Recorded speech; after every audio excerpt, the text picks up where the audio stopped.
friends. Today we are going to do a very interesting topic, and that is about Gestalt theory. He is very popular. It was Fritz Perl who introduced this topic and this theory to the rest of the world. And he himself was a very interesting person. You will be able to see about his background in our notes. So you can go through it. This is chapter 8. So now let's see how we learn about Gestalt, and a very applicable and a good theory which is very useful to help our clients overcome some of the very important concepts that are discussed here. So now let's see one of the very important concept that is the at the basis of Gestalt theory is the concept of unfinished business. Now what do we mean by unfinished business? Right from the childhood, we have learned that there are a lot of repressed memories, repressed experiences that we put into our unconscious mind. It remains there repressed and it does not come out, and if it is not got an opportunity to be expressed in our life, then it operates from them. Now when it operates from there, it is like the strings pulling the puppet, and we are under that control. So it is our experiences, like people have got a lot of experiences which are causing them the stuck point, which means that they are not able to go forward. Now this resentment and rage, the anger, the hatred, the pain, the guilt, the anxiety, the grief, and also the feeling of abandonment, because so many children are left alone because both the parents are working, and maybe they are not able to attend to their child. So it is the feeling of abandonment which the child grows up with. So all this is carried in his mind, and this is causing an impasse. Whenever he has to go forward in life, he has to make some very important decisions, etc.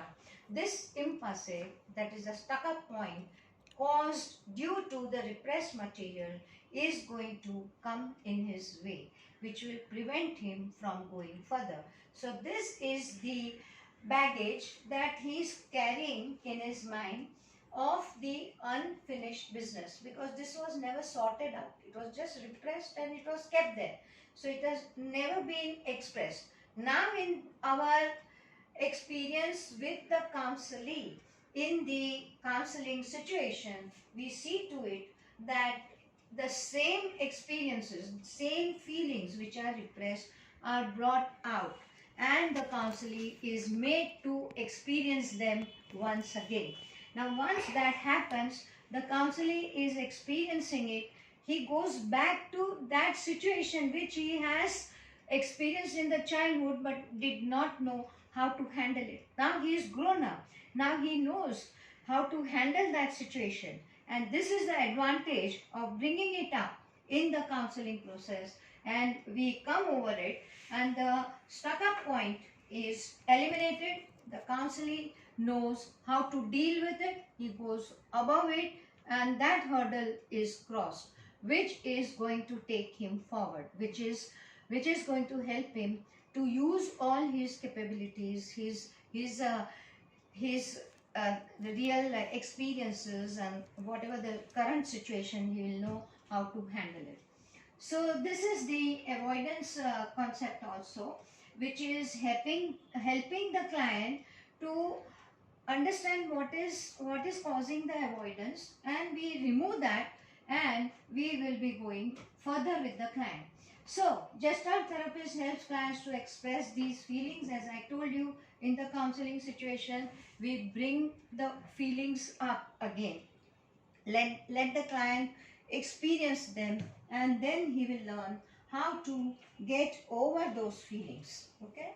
So the next key concept in the Gestalt therapy is, he is explaining the one who has put forward this theory, the very interesting person, Fritz Perls, has explained it as a layers of neurosis. So he says we are experiencing different layers of neurosis in our experiences in life, which is what we are now in the current situation going through, and we are also, if we are aware about them, we can also see them in other people.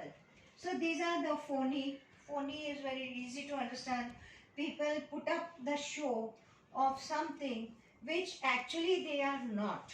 Okay, so it's like wearing a mask and going around in the world. Then there is a phobic person who is seeing these aspects within itself, and that we prefer to deny because of the fear of rejection by others. So what we do is we just keep it aside. We are experiencing the phobia. That's why it is called phobic. So the experience here is, or the mental situation is such that we are keeping ourselves away from that. We don't want to face it because of some fears that we have, that we may look stupid, or people may reject us, and maybe we will be considered very foolish and may not be able to grow in life. So that is a phobic situation. Then there is a impulsive, which is caused due to the repressed material not allowing the person to go further.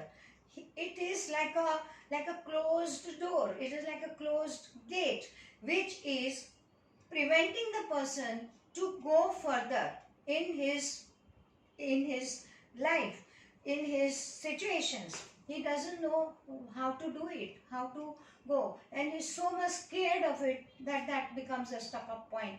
He is not able to go further with it, and that of course is going to also restrict his mental movement, his abilities, and his growth. Then there is a implosive. Now this is something which a person experiences within. There is this eureka moment, okay, for the person. Even in counseling situation you may experience this, when a person is actually able to see the reality and able to see that what he is afraid of, and then able to face it. So this experience of the client is the implosive experience, and in order to become authentic, in order to become real, the client has to experience this implosive feeling so that he can just eliminate phony, phobic, and impulsive situation. Then there is explosive.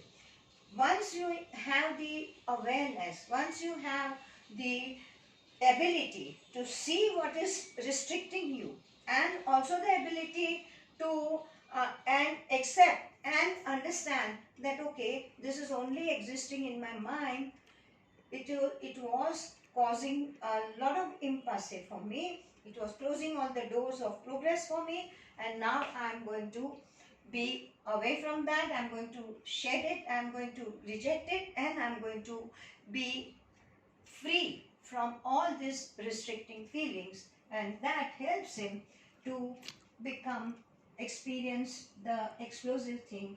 It becomes very useful tool for the client to be able to be authentic and also use all his capacities. Now for all this, the contact is necessary, and of course when there is a contact there is also a resistance to it. Now contact, we all know the word. This is also when we meet in the class is also contact. Now I am in contact with you through this medium of sending you the videos and the notes and the assignment sheets and all that. So it is like a contact, but it is through this this medium. When you come for the class and we are meeting here in the regular class, it becomes a personal contact. So now contacts are necessary for bringing about the change and also to go for further in life. That is for our growth. Now, this contact can be made not only by you being physically present in the class. I'm in contact with you now, this digital media, and that is also contact. So it can be through seeing, hearing, smelling, touching, and moving. What other things are connected with contact is that we need to interact with nature, and we also interact with other people, which is very important. You see, when we go out for a walk in the wilderness, all surrounded by lush green trees or even grass, we are experiencing certain feelings. When we are taking a walk on the seashore or in the sand, that is also our experience, and that is also contact with the nature, which brings about a lot of different feelings in us. We may feel very happy, we may work out our problems. So many different ways the contact helps. Okay, so now for contact, what is required? We require energy. We require also the determination. We also require that kind of grit and the ability to face whatever comes. Okay, so we have to go through this contact, which is a prerequisite for awareness, for our new energy that has to come up, and also the expression of whatever we are experiencing. So this entails the zest, imagination, creativity, and there are levels of contact. Okay, so after contact experience, there is withdrawal to integrate what has been learned.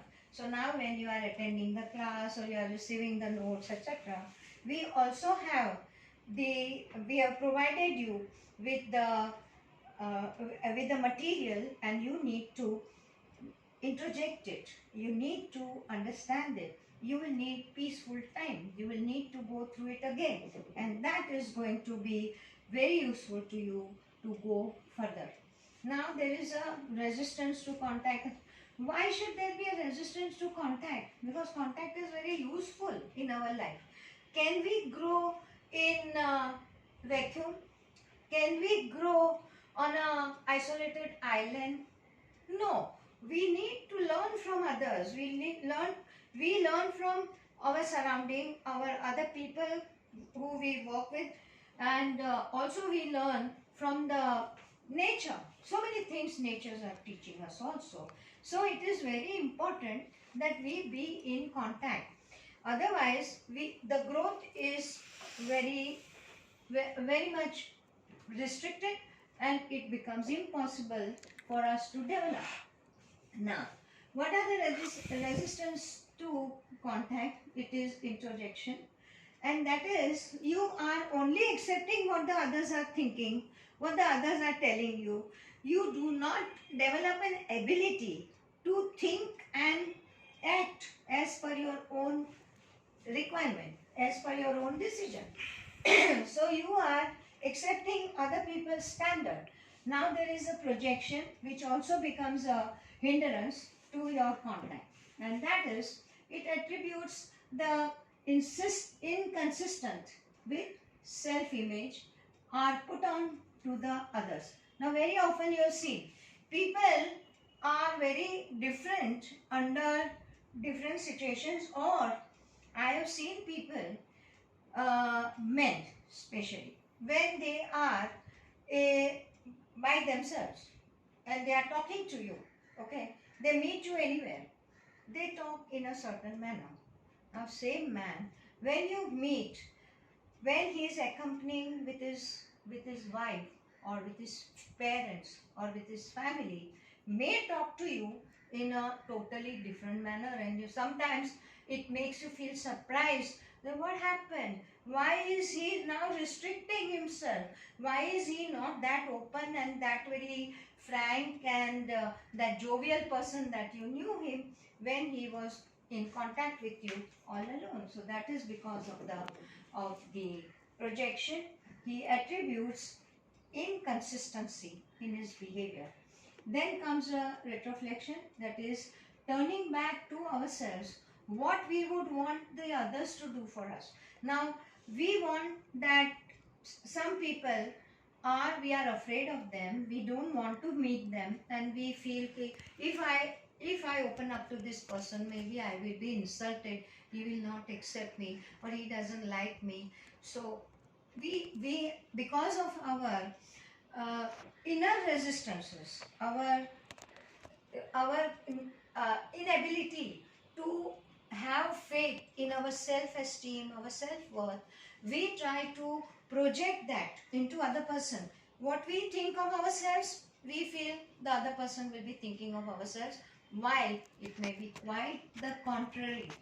That person may be quite open, he may be admiring you, he may be even thinking of you as a person who is worthy of his friendship or worthy of listening.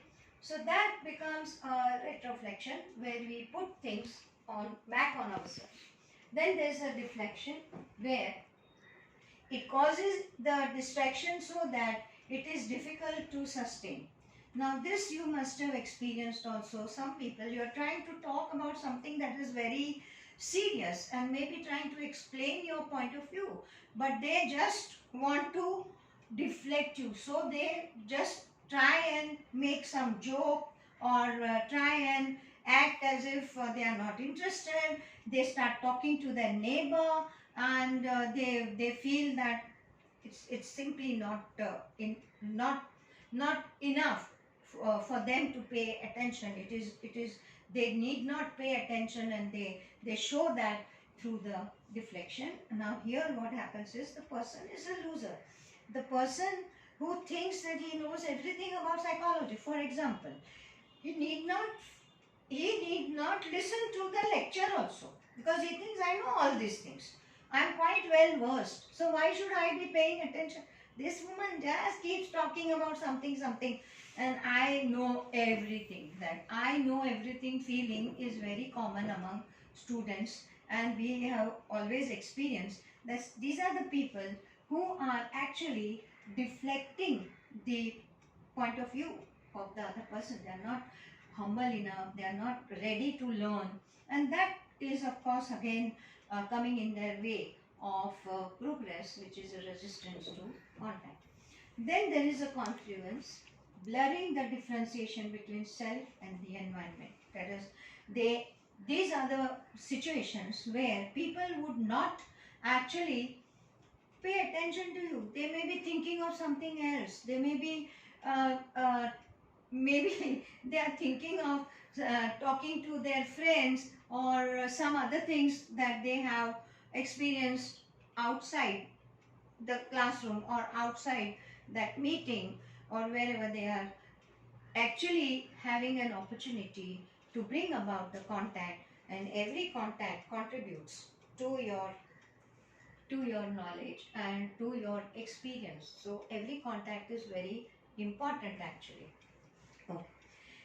Now, what is this energy, and what are the blocks to the energy?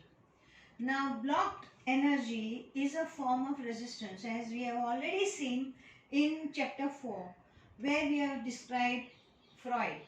Freud also experiences this. He also explains this, and there are so many other theorists also, where we have talked about the blocked energy, which is a form of resistance. People don't want to come forward, they don't want to open up, they're scared, or they feel that they may not be confident enough, so they want to block this energy, and because of that there is a resistance to contact also, and to growth. Manifest tension, they are very much uh, their fists are closed and their body becomes very tight, or their expressions change. We see these things happening very commonly when people have to go for interview, or for any kind of other important events that they have to take part in their life. So therapy should help the client to locate the ways in which the energy is blocked, okay, from which part of their body, what happens when they are in that kind of a tense situation where the stress is caused. Resistance should be accepted and used to deepen the therapeutic work. So we have to accept this. We have to make the client also understand that resistances are quite common. So they have to accept it and then overcome it.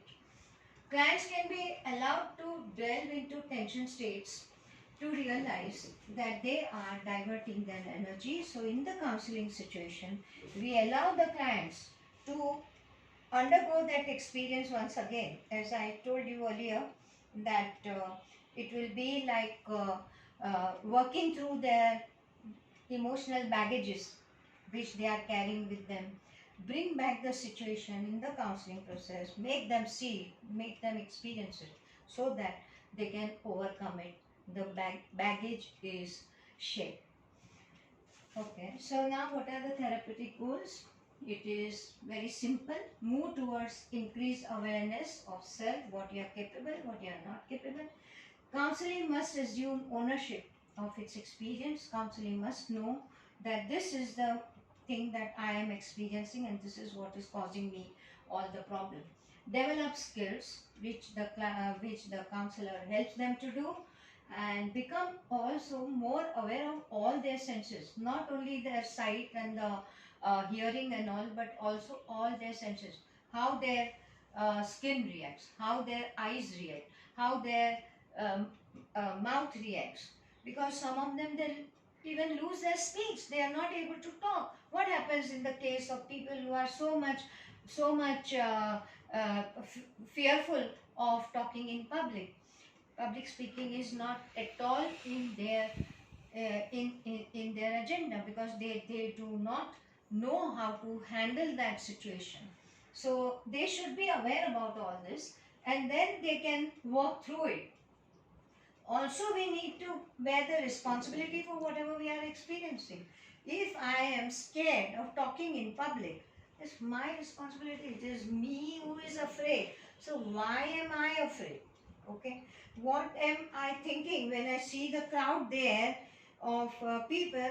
Do I see them as wolves who are all out there, vultures who are all out there just to pounce on me and just shred me into the bits and pieces? Or are they a very comfortable, very friendly crowd? So this is what is my projection of the clients, of the audience, and that is what I actually am getting back also. So we accept the responsibility of whatever we are feeling and then move from outside support to internal support. If the people are just supporting you from outside and your teacher is standing there and telling, come on, talk, yeah, okay, that's not going to help. Your own inner self must develop that kind of capacity where you don't need anyone coming from outside and helping you to achieve what you really want to achieve. So wherever you require to learn, the counselors are there to also help you, maybe your parents or any other family member like elder brother, sister or wife, or sometimes it is even your own children who can help you to get that confidence and to get that ability to remove all the impulsing and go further. I've seen so many youngsters encouraging their parents to do something which they are so much afraid of. Now, the Gestalt theory focuses on the language pattern. So they ask you to change the pattern not only of thinking but also about how you use your words. Because according to Gestalt theory, the kind of words that you use are actually related to the kind of feelings that you have, and they are actually contributing also to the feelings that you are generating. So it talk is depersonalizing, means it is like it is happening, it is outside you. But when you say I, it should be your own responsibility. So everywhere it should be replacing the I. For example, you say it is very difficult. Maths are very difficult. You know that. I find maths very difficult.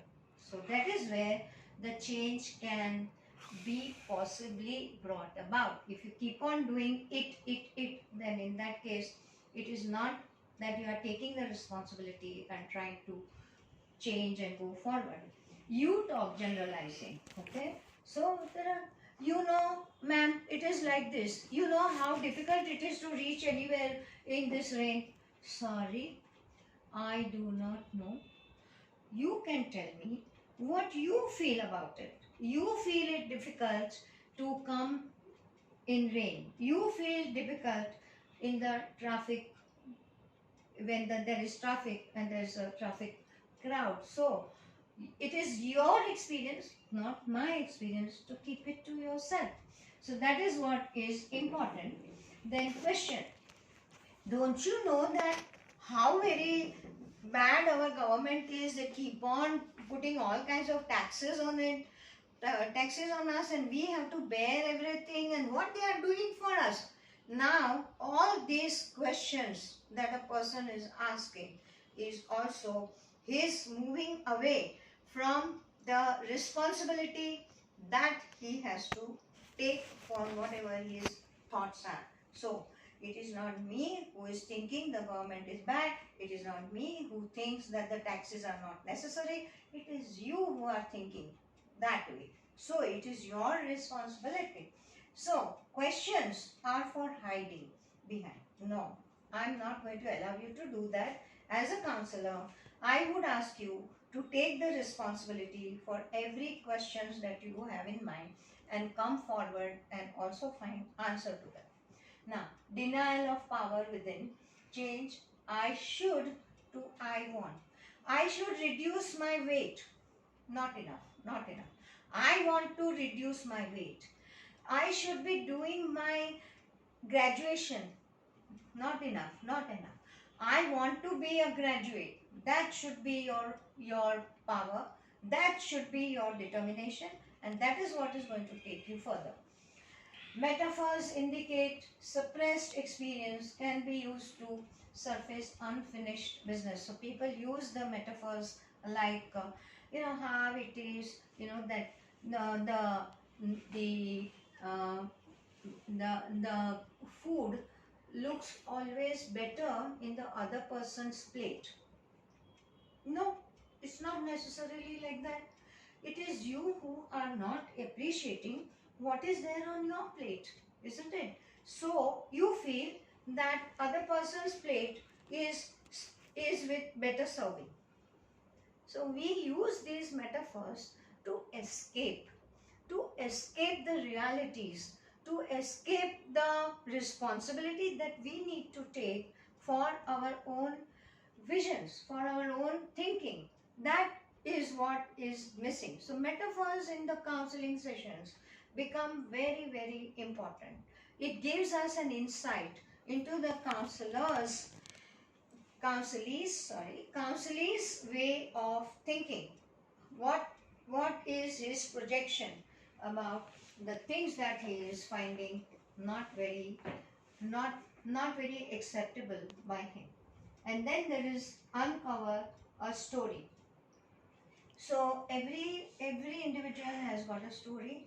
So when they start telling their story, the counselor has to be very attentive, because every story unfolds what are the past experiences, how they have affected your counselee's life, and how it is affecting even today, and how it is causing all the difficulties that your counselee is experiencing. Also, it will give you an idea and a way of dealing with that counselee, taking him further, taking her further, and trying to improve his life situations. Okay, now we go to the Gestalt technique, and we have seen some of this in earlier lessons also. Earlier theories, like we have seen it in Adler. Very many theories are, very many techniques are explained there also, and here also some of them are overlapping, like the dialogue exercise between the top dog and the underdog. That is something like the empty chair experience. You take the client who is afraid of attending the, say, interviews. So you be the interviewer as a counselor, and let the client, that is your counselee, come for the interview, and you work it out, and then let him be the interviewer, and you be the applicant, and work it out that way. So if the counselee actually gets both the experiences of being the interviewer and also being the interviewee. Now, making the rounds, go to each person in the group and ask them for something. You may even go around in your class, or even ask your counselee to go and ask for something which he is afraid of asking. Maybe he wants a promotion, or maybe he wants some money from his father, or maybe he wants to ask a girl for a date. Okay, whatever the situation may be, the counselee has to overcome that resistance and go further and get experience of what the feelings are at that moment when you are doing something which you have not been able to do all this time. Okay, the next one is I take responsibility for. I have not done my homework. Sorry, ma'am, I could not bring. No, you take the responsibility. And I am responsible for it. I have not brought my homework today, and don't allow them to do any kinds of excuses like, okay, there were guests in the house, so I had to suddenly do some extra work for the other class or for my office, etc., etc. No, you take the responsibility for that. I have not completed my homework, and I take the responsibility for that. Playing the projection, person is asked to try on the size of the very thing they are afraid of. So if a person is, say, afraid of doing something, like he is afraid that he will be ridiculed, or he may not be able to go to a restaurant, and if he is not served well, he cannot even complain about it to the waiter. All right. So make him play that situation, right? Okay, so tell him that you are going to the restaurant, and even if the food is good, you act it out and say, this food is no good. So much you are charging and you are serving me this kind of food, I am not at all happy. Let him work it out. Let him experience it, and then understand how very easy it is to be able to meet with the requirements, simple requirements in life. Then there is a reversal technique, where the client is made to take on the role opposite of what he usually plays. If the client is usually very shy or very resistant to talk, tell him to do the talking. Tell him to come forward and meet people and talk to them. So this is something that you can play out even in the group sessions. We can play out all these techniques very easily, and that makes some people come out from their resistances. Then there is an exaggeration exercise. Suppose if the client is very fond of say, eating sweets, ask him to eat sweets. Exaggerate it. Okay, eat sweets for breakfast, eat sweets for lunch, eat sweets for snacks, eat sweets for dinner. Don't eat anything else except eating sweets. Okay, so you can see how it will work for the client to get bored of and to understand how very futile those things are that he is all the time wanting to do. Some people are smokers. Okay, ask them to keep smoking, one after one until they get so much bugged with it, so much fed up of it, that they decide to experience something very opposite. So this is something that is the exaggeration exercise. Now, staying with the feeling, there are so many people who actually come to you, and they are narrating some experience they had, which is actually making them very sad. But while telling you that, they are maybe with a smile and they are laughing it out and say, oh, this is what is happening, he just slapped me, but how he is. It is not very important that he slapped me, because I could have done it, but I have not done it because I am a decent person, etc., etc., whatever the explanation is. So they are not staying with the feeling that they are actually experiencing. They are trying to avoid that experience, and then they are actually not able to really experience those feelings and get that strength to get rid of it and go ahead and become more strong emotionally, so that any such experience in life they are able to come over and go stronger, achieve things that they really want to achieve in life. So with that, we have come to the end of Gestalt techniques, and we have also come to the end of discussion about Gestalt's theory. I would want you to go through it. It's a very, very important theory, as well as very, very useful. It is used widely all over the world even today. One thing I would have maybe missed in telling you this: what is Gestalt? What is the word meaning?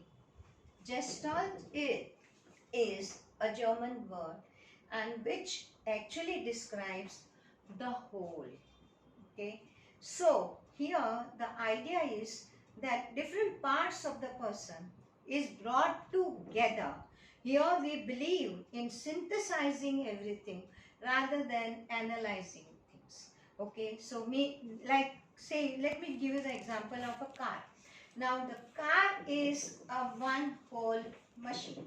Okay, if you take its tires or its gearbox or its machine, it is not going to help, it is not going to work. Only the car as a whole, when all parts of it are used and brought together and they are all put in the proper places, in its proper positions, then only the car will work. The same thing is with the human mind. If we are neglecting one part of our mind, that means that part is not contributing to our working, to our growth. So this is what is happening in Gestalt. So Gestalt is a theory where we try to bring in all the various parts which sometimes we have shed.